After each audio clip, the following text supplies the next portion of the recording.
A blessed Sunday, friends. I'm Marlene, one of the pastors of Pinnacle Village. Isang kagalakan pong makasama kayo sa araw po na ito sa pagpapatuloy po natin sa talakaying atin pong pinamagatang The Upside Down Kingdom. We've entitled this The Upside Down Kingdom because when we looked at the Beatitude Bliss series, dun po natin nakita ang klase po ng buhay na gusto po ng Panginoon para sa kanya hong mga tagasunod. Those who follow Christ must not only become like Christ, but must live like Christ. And it is like the upside-down kingdom where we are not to build walls around ourselves, but we are, like what Pastor Dave mentioned last week, engage ourselves to the world, for we are called to share the light of God to the world. Yan po ang ating magiging talakayin sa araw po na ito. Last week, Pastor Dave shared to us that we are called as salt to preserve the likeness and the identity of Christ in us, but we are also called to be light of the world so that the Lord may be glorified in and through our lives. Basahin po natin ang Mateo 5:14 hanggang 16. Kayo ang ilaw ng sanlibutan at ang isang lunsod na nakatayo sa ibabaw ng burol ay hindi maitatago.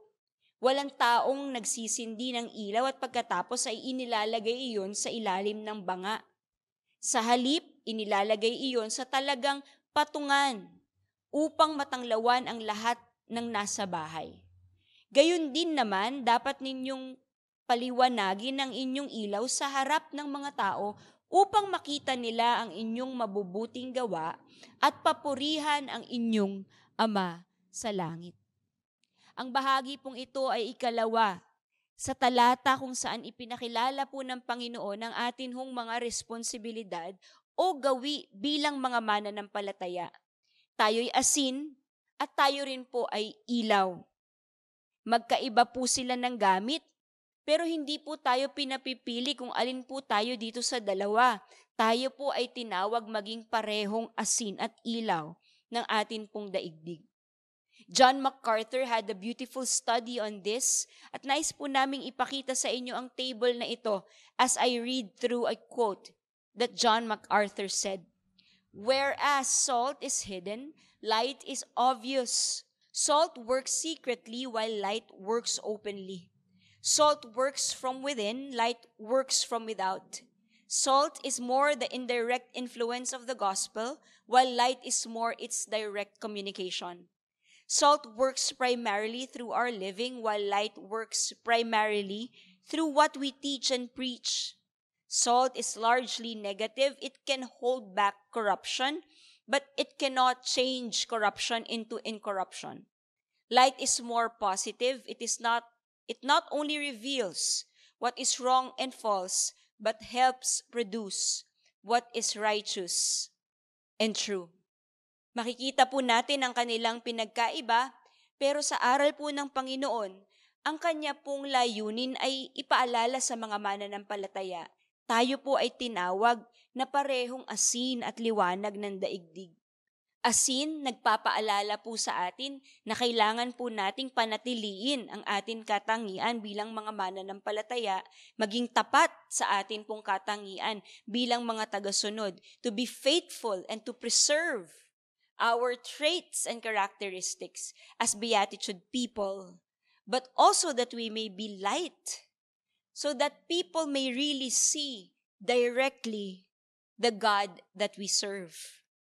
Hindi po ba ang liwanag is something that is very visible and seen? It is very direct. Kaya nga po dito sa Pilipinas, matatapos na po ang Agosto, papasok na po ang Burr months, palabas na po muli ang ating mga kumukuti-kutitap na liwanag sa gabi, ang ating mga Christmas light at mga parol. At recently lang po, tayo po ay dumaan po sa mga bagyo at nagkaroon ho ng mga brownout sa iba't ibang dako po ng atin pong lugar, lalo dito sa Metro Manila.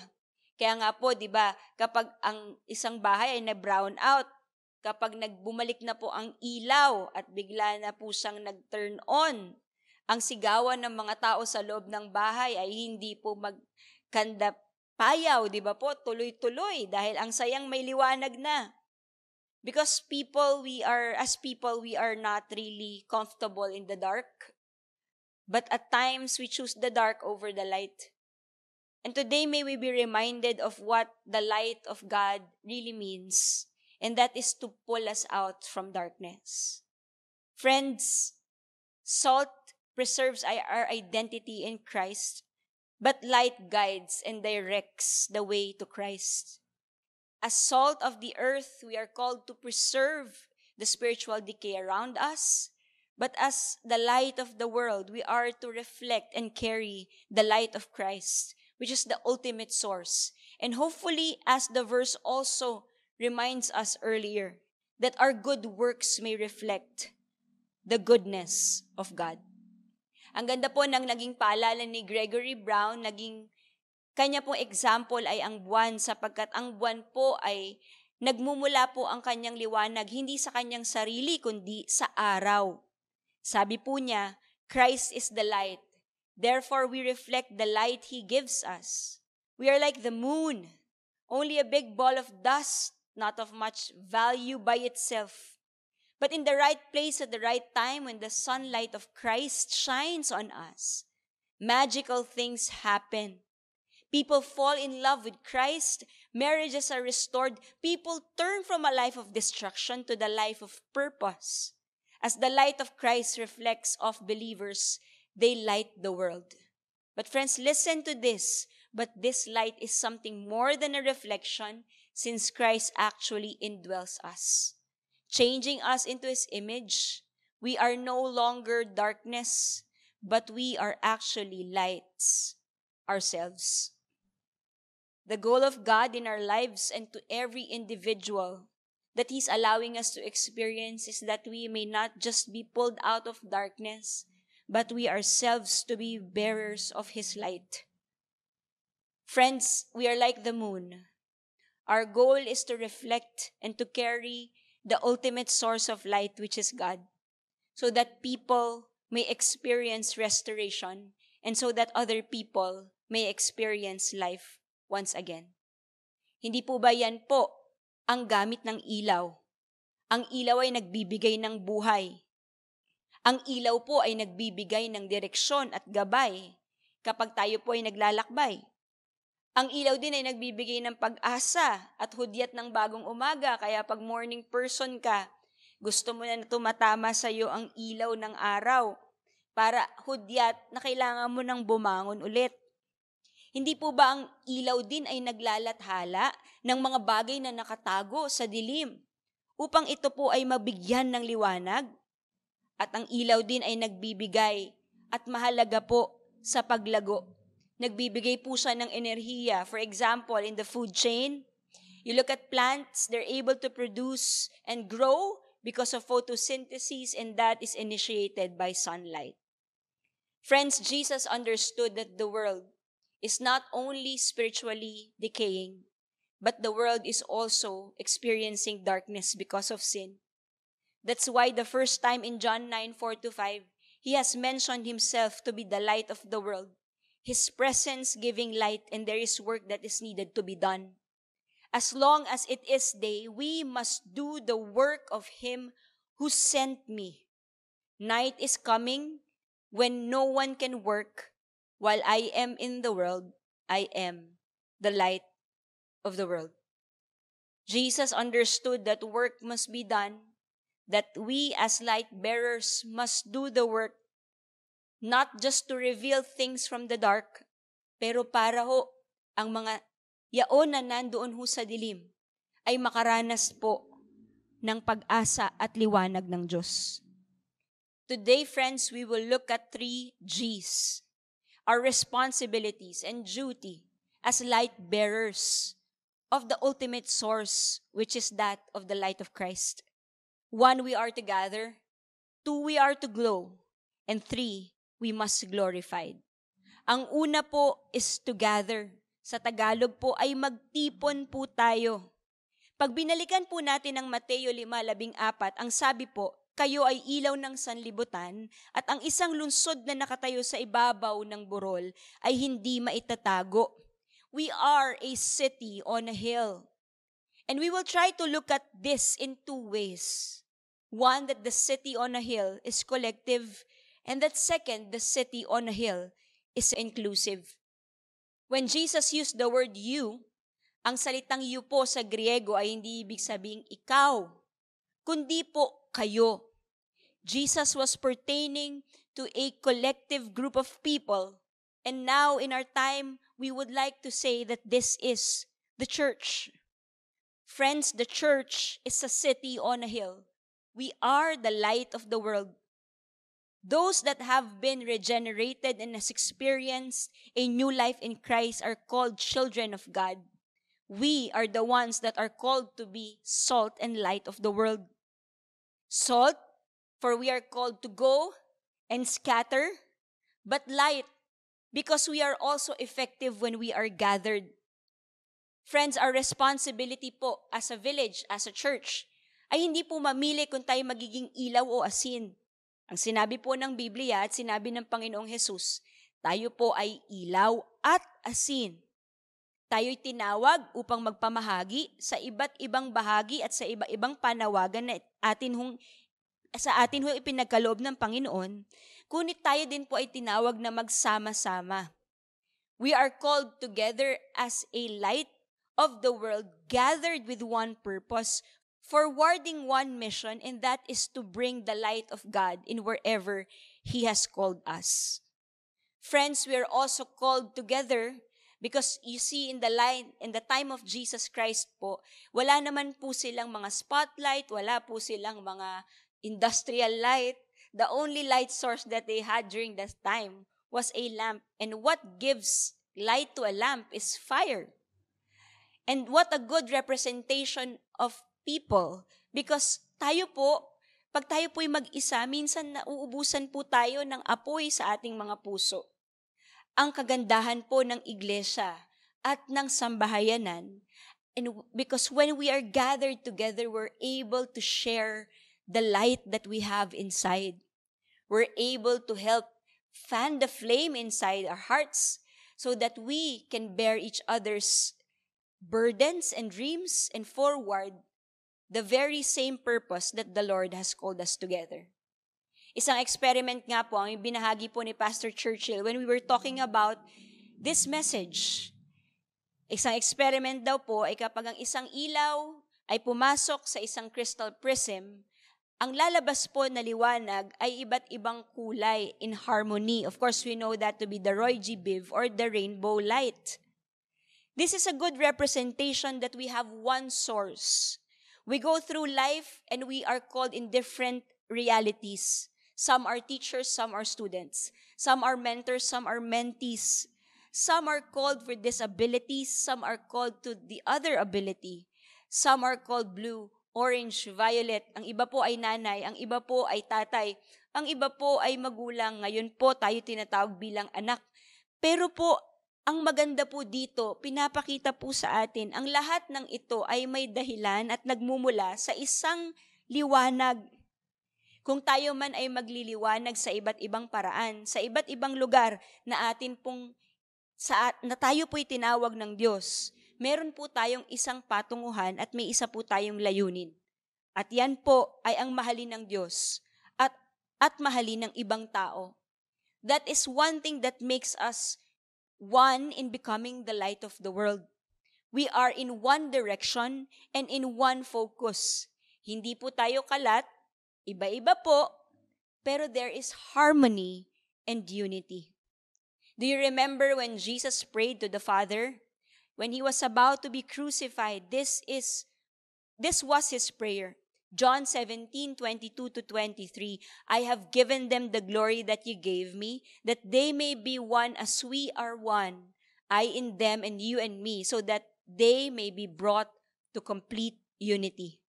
And then the world will know that you sent me and have loved them, even as you have loved me. The world will see the love of God through us when the world sees that we are harmonious in God's love. Friends, a city on a hill is not singular. We are called together because when we are gathered, we shine the brightest. When we are gathered, there is stronger and brighter fire that gives light to the world.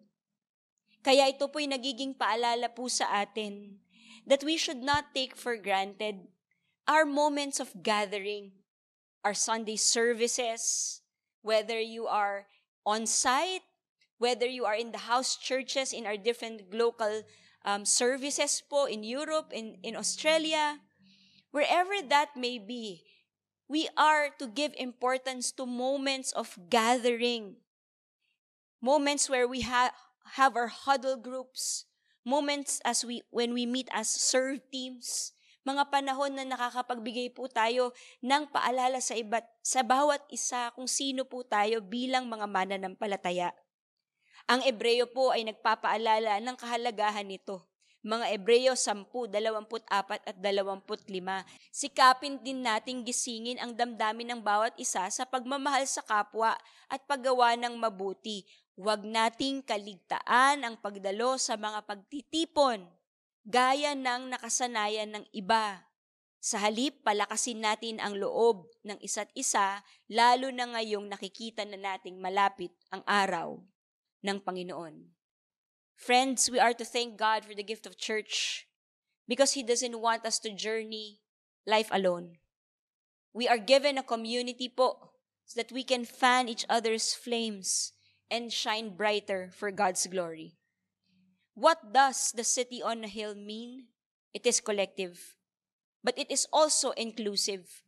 Pag tiningnan po natin ang konteksto ng lungsod o ng city sa Biblia, una ho itong ginamit matapos pong patayin po ni Cain si Abel. At makikita po natin na ang pagtaguyod ng isang lungsod sa unang pagkakagamit nito sa Biblia ay nakapaloob po sa takot at nagbubuklod po at nagbubuo ng mga pader na punong-puno po ng takot na siya'y makaranas po ng kamatayan. But you see, when Jesus in His lifetime has been so intentional in redefining this, the city on a hill was redefined. Basahin po natin ang sinabi po ng Bible Project patungkol po dito. In Jesus' day, Jerusalem was ruled by a violent King Herod. And when Jesus began announcing the God's heavenly kingdom was arriving on earth, He did not go to Jerusalem or its leaders. He went to the hills. He went to the hills and the towns of Galilee, sharing the good news with the poor and the unimportant. And then Jesus took His followers up on the hill and said, "You are all the city on the hill that will shine its lights to the nations." And He taught His followers the ethic of God's city, which is the opposite of the mindset of Cain's city and of Babylon. Instead of protecting life and keeping peace with the threat of violence, Jesus taught His followers to create peace by sharing generously, even with our enemies, to preserve life through love and forgiveness, even if it costs you. This is what it looks like when the heavenly city comes to earth. Kaya ang ganda po ng naging explanation po ni Oswald Chamber tungkol po sa being a city on a hill.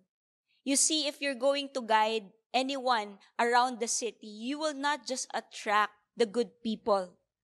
You are also going to attract even the bad people, the people you don't want to be part of your city.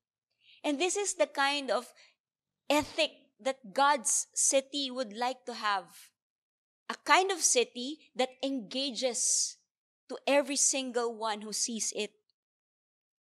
It is not exclusive with the walls that it builds around it to make that city a refuge to only those who are able to access it. But it brings down the wall. Kaya po upside down kingdom.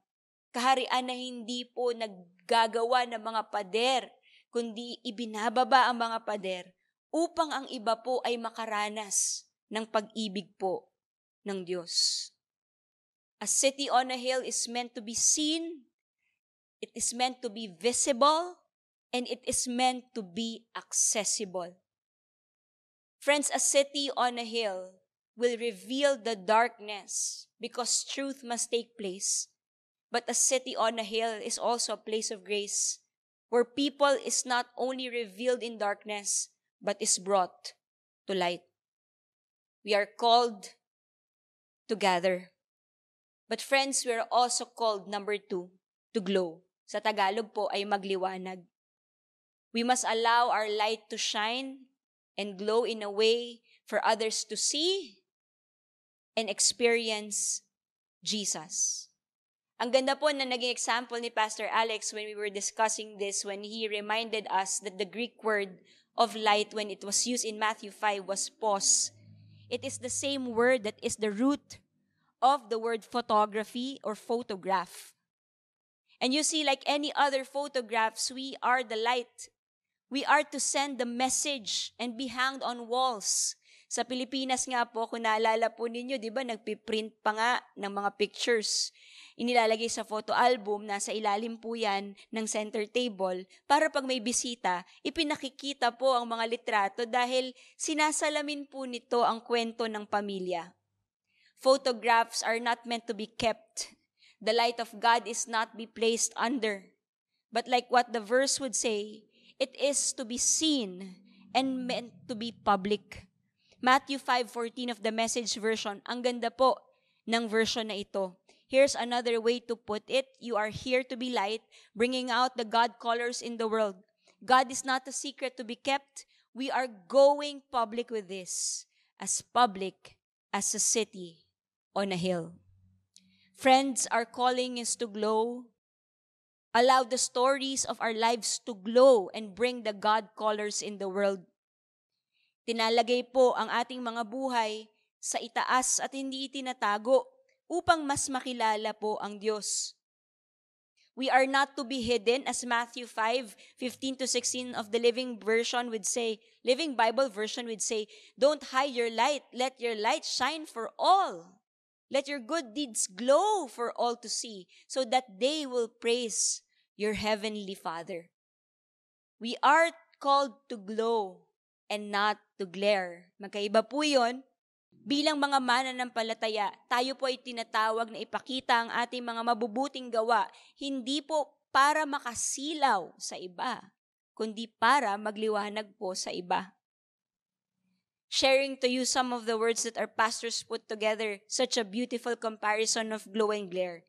To glow is inviting, while to glare is off-putting. To glow is to draw people close, while to glare is to cause people to look away. To glow is to bring, while to glare is to blind. To glow is to guide, while to glare is trying to make yourself look better than the rest. We are called to glow, friends, not to glare. We are the headlights and not the high beams. High beams, when we're driving, is something that you don't want to see if you're a driver on the opposite side. What you want is the presence of the one that is coming right in front of you by the headlights, just to cover the darkness and reveal that there is a path. At bilang mga mananampalataya po, yan ho ang ating panawagan. Ang hindi po makasilaw, kundi po ang magliwanag. Ang hindi po maging dahilan para makita ng iba na ayaw nila ng liwanag na yan dahil nakakasakal o nakakasilaw. Pero ang maranasan po nila ang puso ng Diyos at maranasan po nila ang pagmamahal ng Diyos. Kaya paalala po ni Pablo sa mga taga-Galasya, Galasya 6:1-3, mga kapatid, kung may mga magkasala man sa inyo, kayong mga ginagabayan ng banal na Espiritu, ang dapat tumulong sa Kanya para magbalik loob sa Panginoon.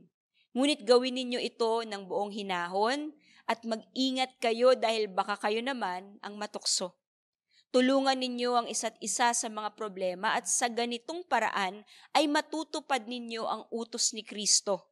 Kung mayroon sa inyong nag-aakala na nakahihigit siya sa iba, gayong hindi naman ay nililinlang lamang niya ang kanyang sarili. The truth of God, His salvation, His grace, everything that is true in the Lord will be reflected upon our lives. But it is not to say that we have to put ourselves on the pedestal so that we may allow others' shortcomings. That we may allow the shortcomings of people to put them down more. Ang dahilan po kung bakit po tayo inilalagay bilang isang ilaw sa burol at hindi sa kapatagan, para bawat sulok ng kadiliman ay maabot po natin, hindi para ipakita sa kanilang sila'y nasa kadiliman, kundi para maranasan nila ang liwanag ng Diyos. Para maituro sila sa liwanag ng Diyos. The light of God is not only there to illuminate, but it also gives and must give warmth to the heart of people. Gregory Brown said it beautifully. Light not only illuminates, it warms. When people are cold from standing in a shadow, they move to a place with more sunlight to get warm. When in a home that is cold, people go by the fireplace. Heat is emitted from light. Therefore, when believers are light, they warm people's hearts, provoking them to love God and others. The impact of their warmth helps others repent to bitterness and anger, instead show acts of kindness. By loving believers, warm up homes, workplaces, communities. Often people run to them to find fellowship, comfort, and encouragement. Friends, this is one of the gauges of how we can determine, Panginoon, nagiging liwanag po ba ako sa aking pamilya, sa aking eskwela, sa aking trabaho? Kapag lumalapit po sa akin ng mga tao at pinapanood nila ang buhay ko o pinapakinggan nila ako, nakakaranas ba sila ng pag-ibig? Can they feel the love and the grace? Or do they feel condemned? Are they comforted? Are they encouraged when I am with them? Friends, to be the light bearer, we are to glow. We are to give warmth. We are to invite people to come into the city. We are to invite even those who are not worthy to be invited to come. If there's one beautiful about the Sermon on the Mount, after it turned into the messages of the salt and light, we remembered this last week. After persecution, even those who will persecute you must be invited to the light. Even those who will be your enemies as this sermon ends must experience the love, because that is what the love of God really means. It is to portray not what we can do, but it is to be able for other people to experience the love of God.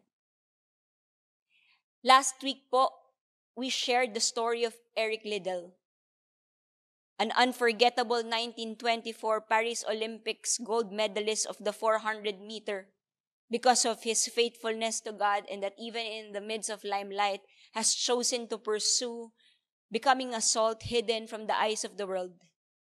But now we look at another Olympian by the name of Sidney McLaughlin Levrone. On August 8 of this year, one of the most visible evangelical Christians at the 2024 Paris Olympics delivered an equally stunning performance at the same distance as Eric Liddell. 400 meters, but now with 10 hurdles in the way.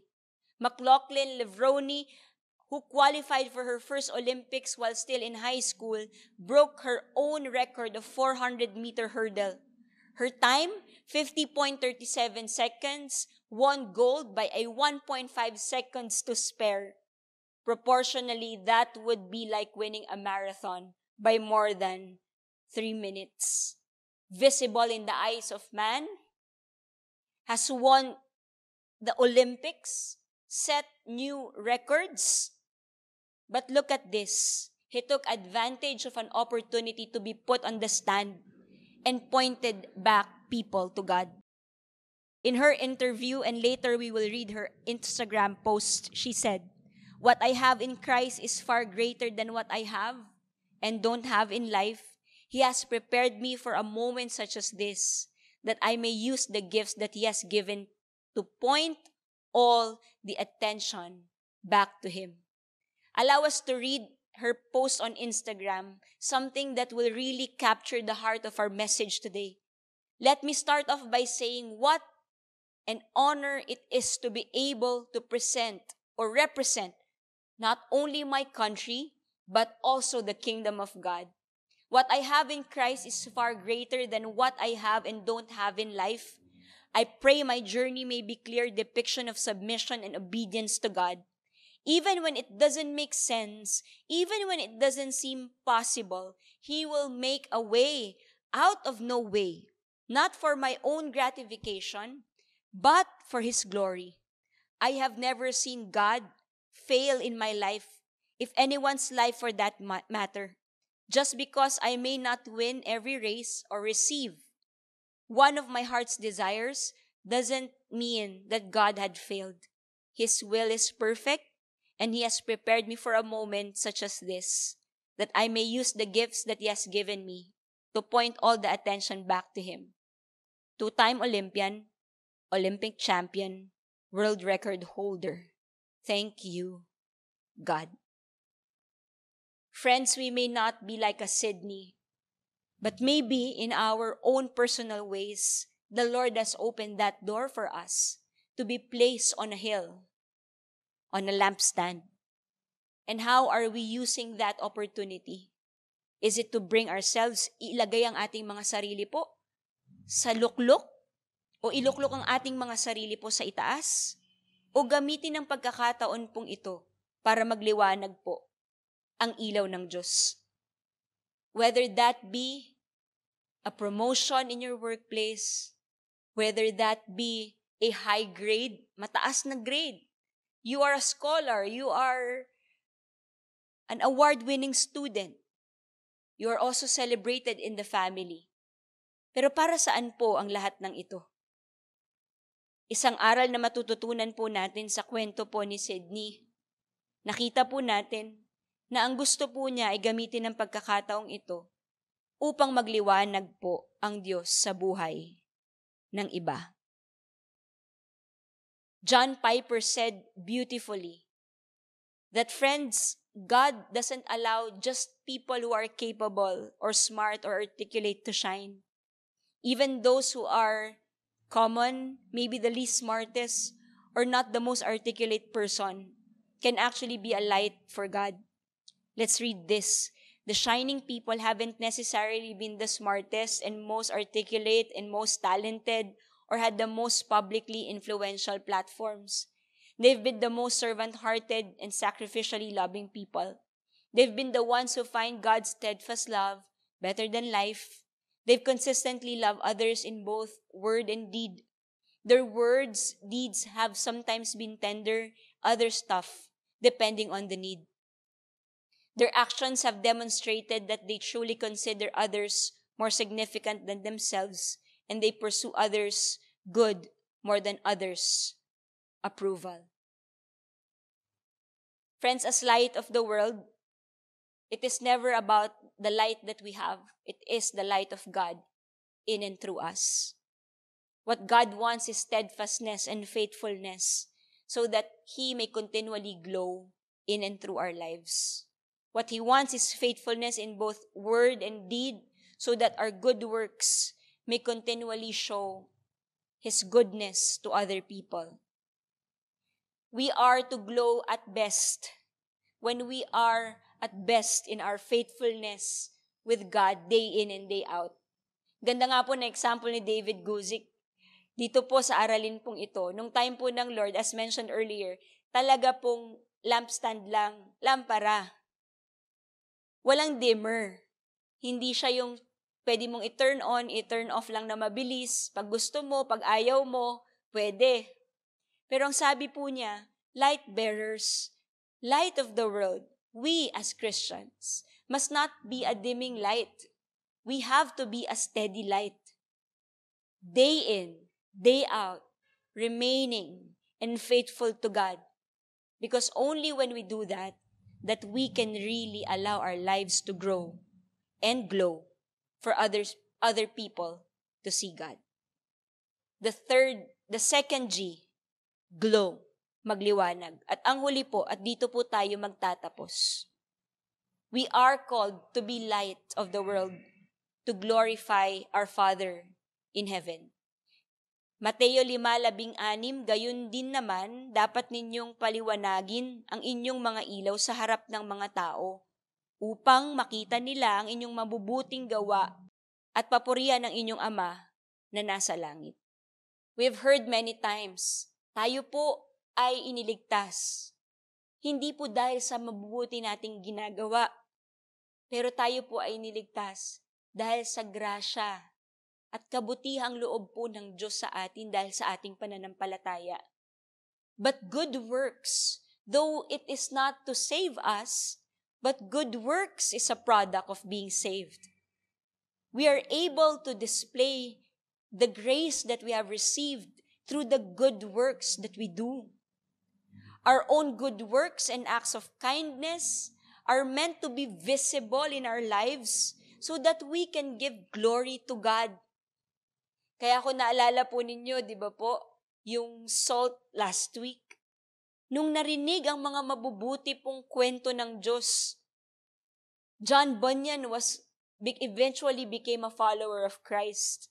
And it is also that our good deeds must be visible for people to see. Our good deeds must be visible for people to see so that they may have a glimpse and they may experience the goodness of God through us. That when it comes to our own personal testimonies and stories, it is never about our own doing. It's not because we gave this or we did that, ginawa ko to, naging mabuti ako, ito ginawa ko, pero para makita po ng tao ang patotoo ng ating buhay na binago po tayo ng Diyos at Diyos po ang bida ng kwento. Ephesians 2:10 reminds us, si Pablo pinaalala niya po sa Efeso, kung bakit kailangan po makita ang mga mabubuting gawa po natin bilang mga mananampalataya. This is the reason, sapagkat tayo'y kanyang pinakamahusay na gawa na nilalang kay Kristo Jesus para sa mabubuting gawa na inihanda ng Diyos, una pa lamang na siya nating lalakaran. Friends, it's important that of course we grow in our faith. It is important that we experience God in our private spaces, but the good works that is seen publicly is the fruit of that. It can never be the other way around. Our good works is the overflow of what we have experienced, the light inside of us, the light that indwells us, overflows so that people, through our good works, may see the light that is working in us. Friends, we are to give a good example to the world. Good works because it's an overflow of God's light in us. And we have to start in wherever the Lord has called us to be in. Whether tayo po ay anak, maging liwanag sa ating mga magulang sa pamamagitan ng pagrespeto sa kanila, sa pamamagitan po ng pagtulong sa kanila, lalo kung bata pa tayo, hindi pa tayo nagtatrabaho, pero maybe in our simple chores, in the simple errands that we do to help our parents, day in and day out. Pwede rin naman po tayo asawa na paminsan-minsan gusto nating magbigay ng warmth sa ating mga asawa, sa ating tahanan. Paglutuan po natin sila ng masarap po na merienda. Pwedeng sa iba naman po, we don't have direct access to people, but we can pray for them. We can carry them in our hearts in prayer, intercede for them. Or maybe not just in the house or in the workplace or in school, but even inside the church. Gusto natin makita na hindi lang naman yung tapat tayo sa ating inner room, but also that we will be able to share and express our worship to God. Our good works to be seen by men by helping in the very simple or small or big things inside the church. Whether that be volunteering in the serve team as an environer on a Sunday, allow your smiles to be visible when someone new comes in on your on-site service. Whether that be heart stretch ministry, where the church also becomes visible to every neighborhood in times of tragedy or calamities. The light of the world is called to be visible in the little and the big things so that God will be glorified. It's like when they see those good deeds, they're not to see us, but they are to say, His God is good. His God is faithful. I am blessed because of what I see in Him.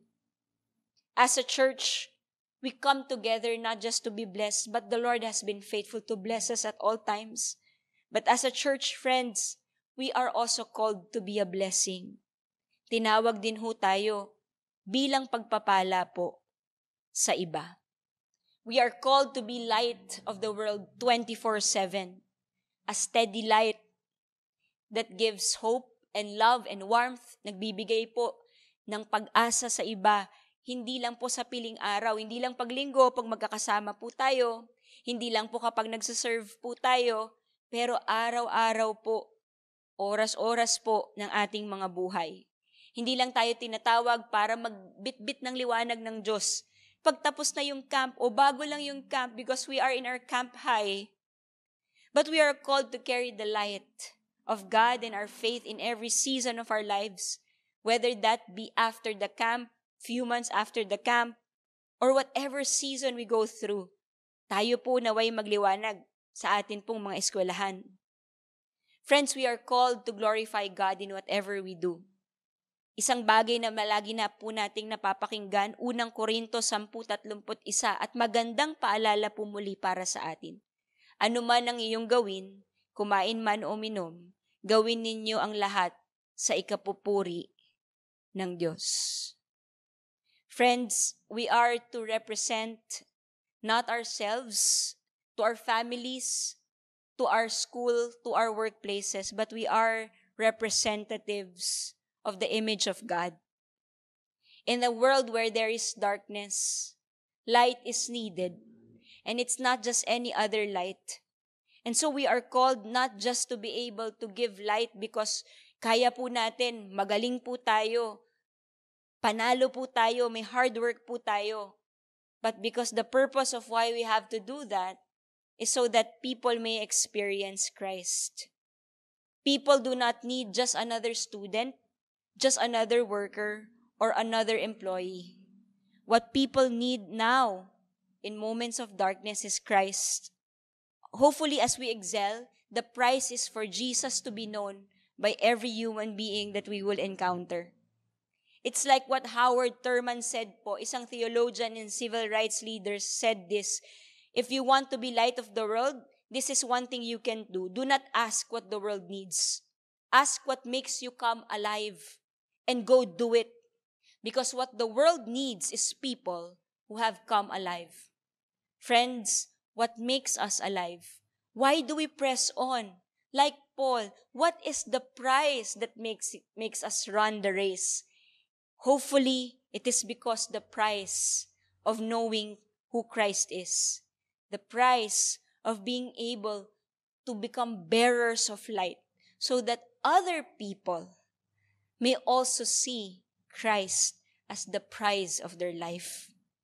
Going back to Sydney McLaughlin-Levrone, she said, in a sport where you're literally chasing gold all the time, I would take my love for Christ and the relationship over a gold medal any day.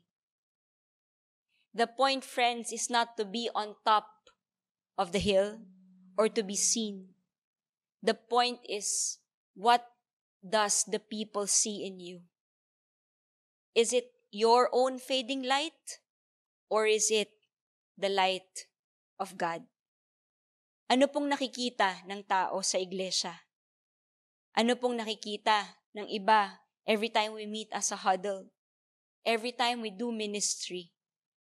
Every time we meet on a Sunday? Sana po ang nakikita ay yung totoong dahilan. Si Jesus na nagbubuklod sa atin. Sana po sa ating pagliwanag, paglagay ng Diyos sa burol, sa ibabaw ng burol sa atin, ang mga tao ay makatagpuho ng liwanag. As D. Martin Lloyd-Jones would say, the very purpose is not adding another light. The very purpose is because the light of Christ is able to bring people out of darkness. For those who are in light is not anymore living in darkness. Pinnacle Village, we are a city on a hill. We are light bearers that is duty-bound and invited to partner with God. Because it is our identity as Beatitude people to continually gather, magtipon po tayo. Huwag ho natin pabayaan ang ating panahon ng pagtitipon. Let us glow, magliwanag po tayo, san man ho tayo dinala o dinadala ng Diyos. At ang huli po, ang dahilan ng mga ito ay para papurihan ng Diyos. Siya na mabuti at siya na tunay, na pinagmulan ng liwanag na hindi nagagapi ng kadiliman.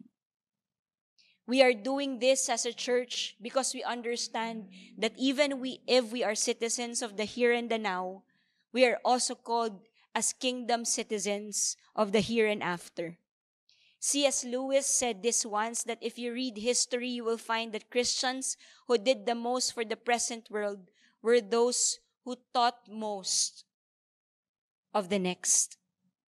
We are doing this not for the reward of today, but because we want to please the God who has given us the responsibility and also the privilege of partnering with Him to bring people back to His presence.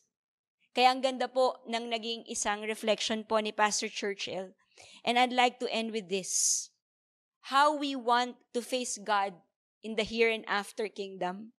Hopefully, as we stand before the glory of God, instead of pleading our case and saying how we knew Jesus Christ, God will say to us, I know you, I saw your efforts, I saw your flaws, I saw your failures, but I know you and you know me. Well done, my good and faithful servant. Friends, how beautiful that would be, that finally we will experience the eternal glory, sharing it before God. Because though we are not here to glorify ourselves, we are meant to experience the eternal glory that is only found in the presence of our God. Let's all sing this song and end with this song entitled The Church, to remind us that, friends, we are a city on a hill.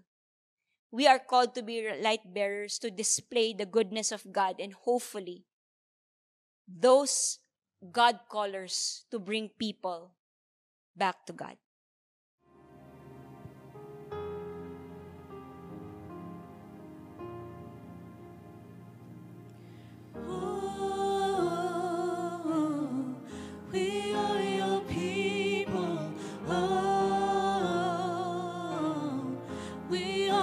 Church, oh, as it is in heaven, oh, let it be on earth. God, we are your church.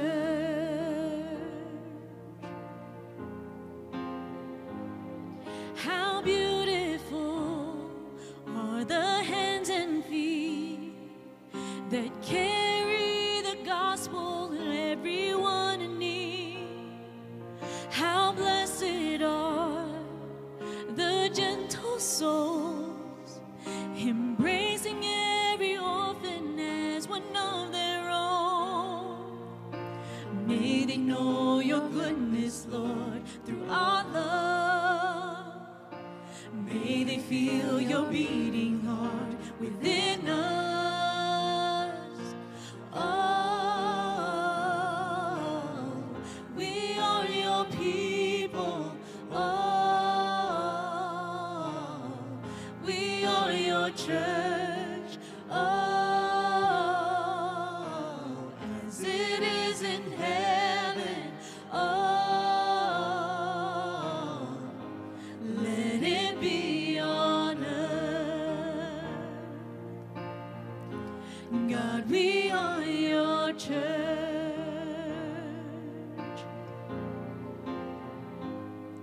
Come all who are in need of peace, and find yourself enfolded into a family. Let down your guard, here it's safe to breathe, because Jesus is the center of this body. Help us spread your goodness, Lord, through our love.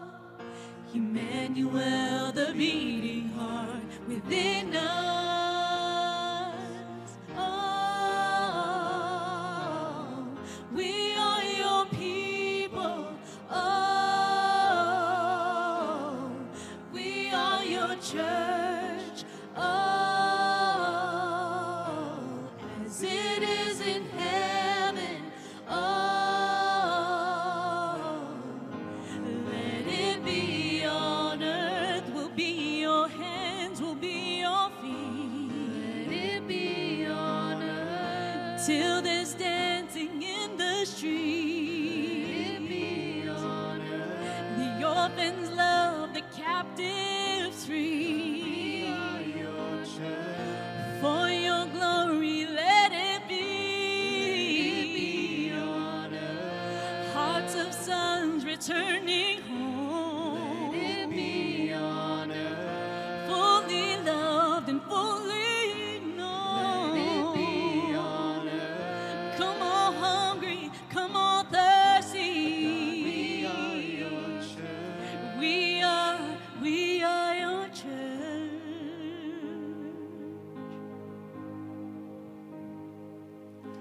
Oh, we are your people. Oh, we are your church. Oh, as it is in heaven. Oh, let it be on earth. God, we are your church. God, we are your church.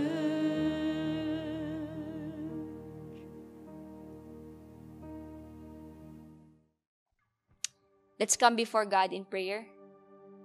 Our Heavenly Father, we thank you. Salamat po. Kami po ay patuloy nagpapasalamat una sa lahat sa inyo. Kayo na Diyos na nag-alis sa amin sa kadiliman at nagbigay sa amin ng liwanag. Kayo na Diyos na nagmamahal sa amin sa kabila po, Panginoon, ng aming mga pagkukulang, aming Ama. Thank you, Father, for when you have called us to be light, your light never fails, O God. Panginoon, patuloy lang dinadalangin ng bawat tahanan at bawat pamilya at bawat trabaho, ang bawat eskwela na naririto, aming Ama. Kayo po, Panginoon, ang siyang patuloy maging ilaw sa bawat tahanan. Kayo po ang patuloy na maging liwanag, aming Ama. And Father, our prayer is that you will allow the church to display the light that is coming from you, that you may continually empower your church, O God, and that your light will be seen more and more in every community, O Lord, that you have called us to be in. Panginoon, dinadalangin lamang po, aming Ama, natutulungan ninyo ang bawat magulang, ang bawat anak, ang bawat mag-aaral, every employee and employer, O God, to be light bearers for your glory, so that your light may glow. And Lord, as we gather continually as your community, mas lumakas at tumibay, Panginoon, ang liwanag sa aming mga puso. At tanging kayo lamang, Panginoon, ang makilala, lalo ng aming mga kaibigan at mahal sa buhay na nangangailangan po ng inyong liwanag. Dinadalangin po ang buong seryeng ito. Buksan niyo ang aming mga puso, Panginoon, na patuloy naming maunawaan kung paano kami dapat mamuhay sa inyong kaharian. Salamat po, aming Ama. Lifting up to you everyone who is logged in here at the moment, that, Lord, your light may continually shine in every life. We thank you, Lord. Thank you for being our ultimate source of light. Thank you for warming us. Thank you for encouraging us. Thank you for loving us. And we give to you, O Lord, all the glory, all the honor, and all the praise. Through your Son, Jesus Christ, our Savior, we pray. Amen and amen.